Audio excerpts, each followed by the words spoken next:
Formal nang pinasinayaan at binasbasan ang newly constructed Palau Dignified Police Outpost sa Barangay Palau, Bayan ng Solana, lalawigan ng Cagayan. Nito lamang ika-14 ng Mayo taong kasalukuyan.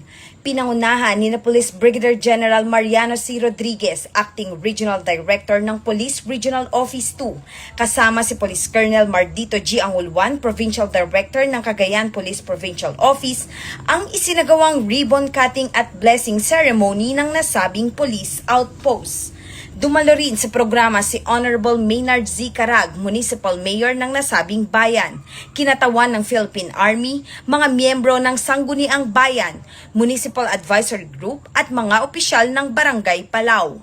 Nagpahayag ng buong suporta si Mayor Carag sa patuloy na mga programa at inisyatibo ng PNP.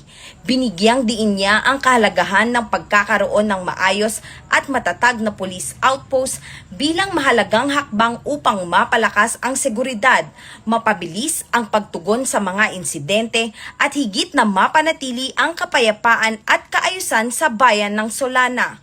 Gayon din ang inihayag ni Police Colonel Angulwan na ang bagong police outpost ay magsisilbing karagdagang tanggapan ng Solana Municipal Police Station para sa mas mabilis na police response at mas episyenteng pagpapatupad ng mga programa at operasyon ng kapulisan laban sa kriminalidad. Binigyang diin din ni Police Brigadier General Rodriguez ang pagkakatayo ng Palau Dignified Police Outpost ay patunay ng patuloy na pagsisikap ng PNP na mailapit ang serbisyong mabilis, tapat at nararamdaman sa mamamayan.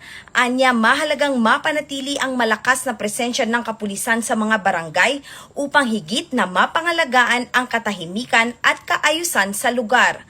Ang newly constructed Palau Dignified Police Outpost ay inaasahang magsisilbing simbolo ng pinaigting na ugnayan ng kapulisan, lokal na pamahalaan at komunidad tungo sa mas ligtas at mapayapang bayan.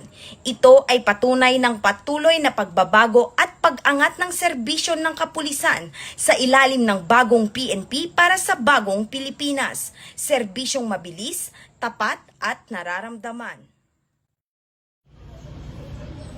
Mula dito sa Lambak ng Cagayan, ako ang inyong PNN correspondent, Patrolwoman Lainey Lorenzo, alagad ng batas, tagataguyod ng Balitang Pulis.